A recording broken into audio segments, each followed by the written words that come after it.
एक समय की बात है। एक गांव में एक लड़का अपनी पुरानी यादों में खोया रहता था। हमेशा उन यादों के बारे में सोचने से परेशान रहता था। अगर उसे कोई कुछ कह देता या फिर उसके साथ कुछ थोड़ा सा भी गलत हो जाता तो वह बस उसी एक घटना के बारे में पूरे दिन सोचता रहता। फिर वो या तो अपने साथ की पूरी घटना के लिए अपनी किस्मत और भगवान को कोसता रहता या फिर अपने मन में उस इंसान से बदला लेने के ख्याली फुलाव बनाता रहता जिसने उसे कुछ कह दिया था या फिर उसके साथ कुछ गलत किया था।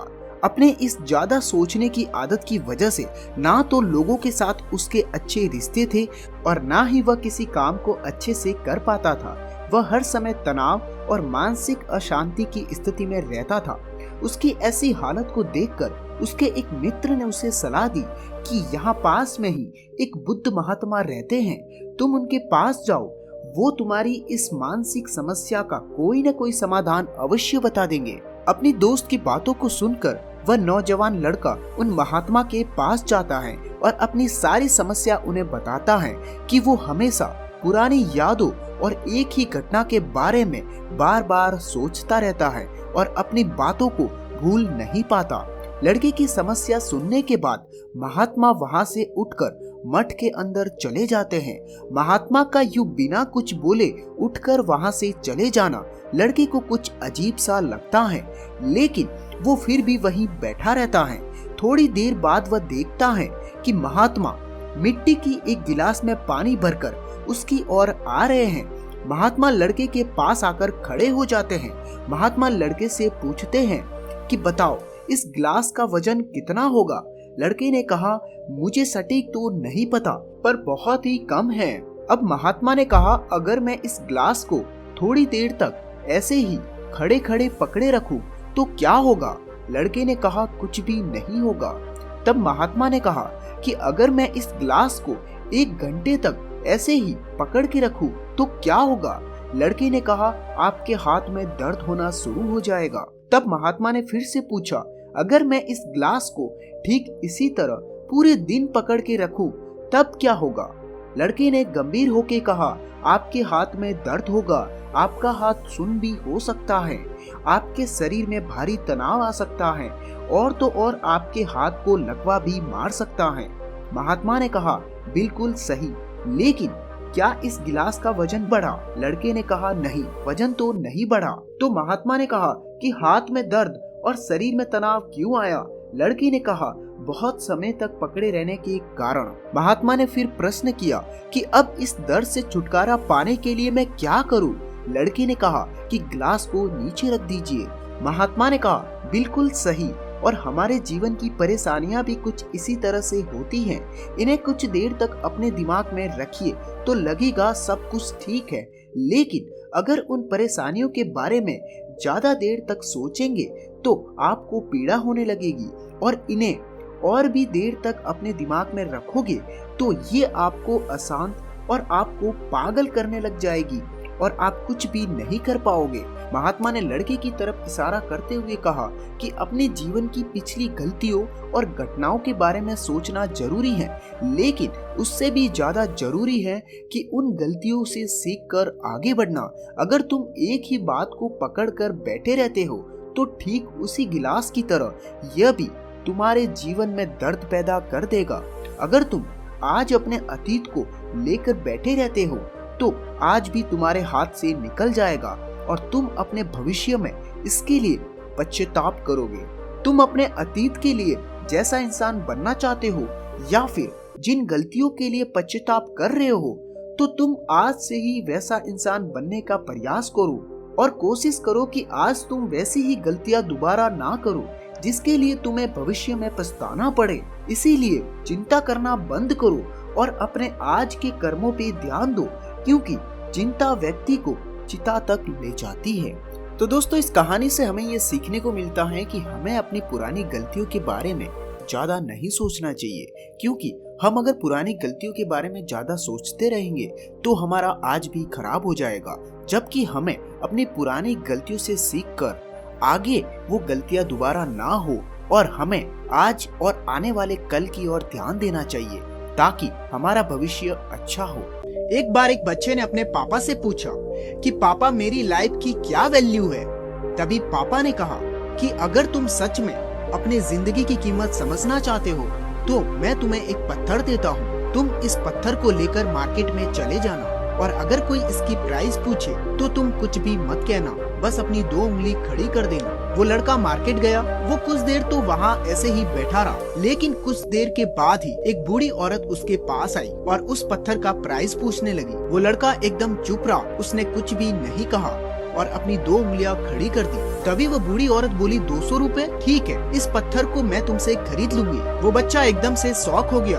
एक पत्थर की कीमत 200 रुपए, जो कि पत्थर जनरली कहीं पर भी मिल जाता है, लेकिन उसका प्राइस 200 रुपए। वो तुरंत अपने पापा के पास गया और बोला, पापा मुझे मार्केट में एक बूढ़ी औरत मिली थी और इस पत्थर के 200 रुपए देने को तैयार थी। पापा ने कहा, इस बार तुम इस पत्थर को म्यूजियम में लेके जाना और अगर कोई इसका प्राइस पूछे तो कुछ मत कहना, बस अपनी 2 उंगली खड़ी कर देना। वो लड़का म्यूजियम में गया और वहाँ पर एक आदमी की नजर उसके हाथ में रखे पत्थर पर पड़ी और तभी उसने उस पत्थर का प्राइस पूछा। वो बच्चा एकदम चुप रहा और उसने अपनी 2 उंगलियां खड़ी कर दी। तभी वो आदमी बोला 20,000 रुपए, ठीक है, मैं तुम्हें पत्थर के 20,000 देने को तैयार हूँ। ठीक है, मैं तुम्हें इस पत्थर के बदले में 20,000 रुपए देने के लिए तैयार हूँ। ये पत्थर तुम मुझे दे दो। वह लड़का फिर से चौंक गया और जाकर अपने पापा से कहा कि पापा म्यूजियम में मुझे एक आदमी मिला था और इस पत्थर के 20,000 देने को तैयार था। तभी उसके पापा ने कहा कि अब मैं तुम्हें एक आखिरी जगह पे भेजना चाहता हूँ और अब तुम्हें जाना है कीमती पत्थरों की दुकान पर और अगर वहाँ पर भी तुमसे कोई इसका प्राइस पूछे तो तुम कुछ भी मत कहना, बस अपनी 2 उंगली खड़ी कर देना। वो लड़का जल्दी से कीमती पत्थरों की दुकान पर गया और उसने देखा कि एक बूढ़ा आदमी था जो काउंटर के पीछे खड़ा था। जैसे ही उस बूढ़े इंसान की नजर उस पत्थर पर पड़ी, वो एकदम शॉक हो गया। वह काउंटर से बाहर निकला और तुरंत उस बच्चे के हाथ से वह पत्थर छुड़ा लिया और बोला, ओह माय गॉड, इस पत्थर की तलाश में मैंने अपनी पूरी जिंदगी गुजार दी। कहाँ से मिला तुम्हें ये पत्थर और क्या प्राइस है इसका? कितना लोगे तुम इस पत्थर के लिए? वह बच्चा तब भी चुप रहा और अपनी 2 उंगली खड़ी कर दी। तभी वो बूढ़ा आदमी बोला, कितने? 2 लाख, ठीक है, मैं तुम्हें इसके लिए 2 लाख देने को तैयार हूँ।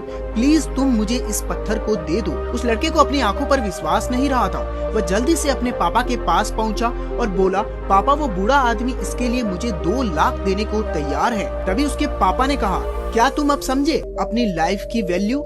आपकी लाइफ की वैल्यू इस बात पर डिपेंड करती है कि आप अपने आप को कहाँ रखते हैं। ये आपको डिसाइड करना है कि आपको 200 रुपए का पत्थर बनना है या फिर 2 लाख का। जिंदगी में ऐसे बहुत सारे लोग होते हैं जो आपसे बहुत प्यार करते हैं, उनके लिए आप सब कुछ हैं।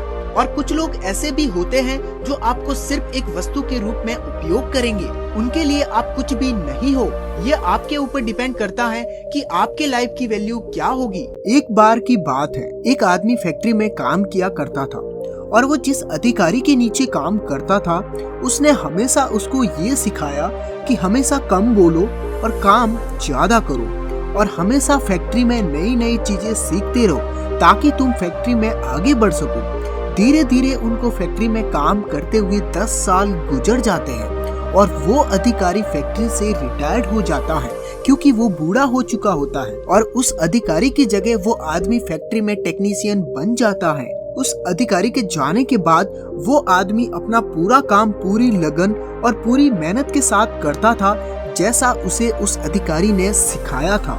एक दिन वो अपने पुराने अधिकारी से मिलने के लिए उसके घर पे जाता है। अब वो बूढ़ा हो चुका होता है। वो अधिकारी उसके चेहरे की तरफ देखते हुए समझ जाता है कि वो किसी कारणवश दुखी है। वो उससे पूछता है कि आखिर क्या बात है। वह व्यक्ति गहरी सांस लेते हुए अपने दिल की बात बताना शुरू करता है कि मैं इतने सालों से आपकी दी गई सलाह का पालन कर रहा हूँ और इससे कोई फर्क नहीं पड़ता कि मैं क्या काम कर रहा हूँ। मैं हमेशा शांत रहता हूँ और अपने काम पर ध्यान देता हूँ और मुझे पता है कि मैंने फैक्ट्री में अच्छा काम किया है और कर रहा हूँ, पर मुझे ये समझ में नहीं आ रहा है कि मेरे से कम योग्यता और अनुभव वाले व्यक्ति सभी मेरे से आगे बढ़ चुके हैं, जबकि मैं अभी भी वही हूँ जब मैं आपके नीचे काम किया करता था।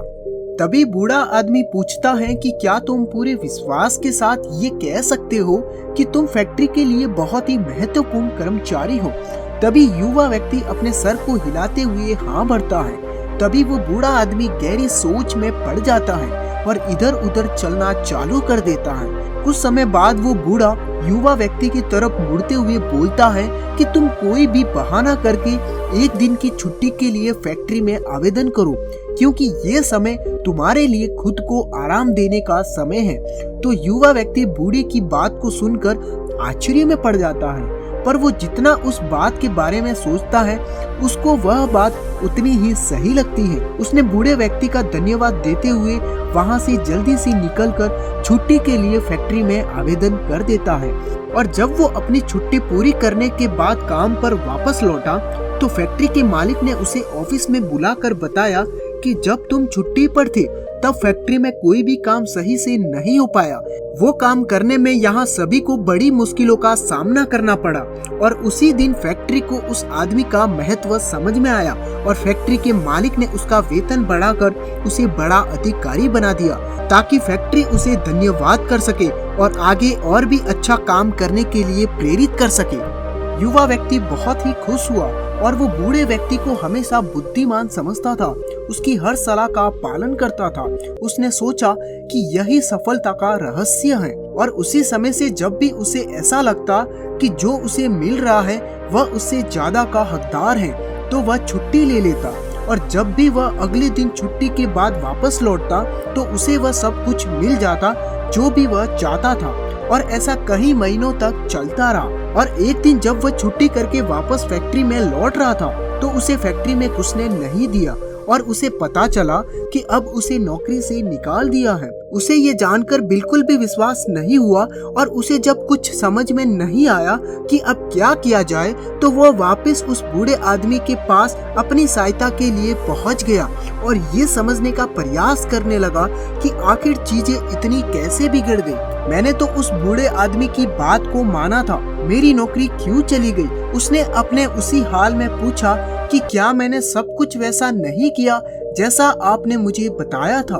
तो बूढ़े व्यक्ति ने कहा कि सही कहा जाए तो नहीं, क्योंकि तुमने सिर्फ मेरी आधी बात को सुनकर यहाँ से चले गए थे और इसी वजह से तुम्हारे साथ ऐसा हुआ। क्योंकि कोई भी एक ऐसे जलते हुए बल्ब पर ध्यान नहीं देगा जो हमेशा जलता रहे। लोग केवल तब ध्यान देते हैं जब वो बल्ब अचानक से बुझ जाता है। तुम इस सबक को इस्तेमाल करने के लिए इतने आतुर थे कि तुम सबक का दूसरा आधा हिस्सा सुनने से पहले ही चले गए। युवा व्यक्ति को महसूस हुआ कि शायद उससे बहुत ही बड़ी गलती हो गई है। तब बूढ़ा व्यक्ति धीरे से बोलता है कि दूसरी बात पहली बात से ज्यादा महत्वपूर्ण थी, ये अनुभव करना कि यदि बल्ब जल्दी जल्दी बंद हो जाता है तो आज नहीं तो कल इसे नए अधिक भरोसेमंद बल्ब के साथ बदल दिया जाए। ऐसा बल्ब कोई नहीं चाहेगा जिस पर प्रकाश देने के लिए भरोसा किया ही ना जा सके। तो दोस्तों, ये कहानी हमें ये सिखाती है कि आपके जीवन में देखिए, क्या आपके पास ऐसे दोस्त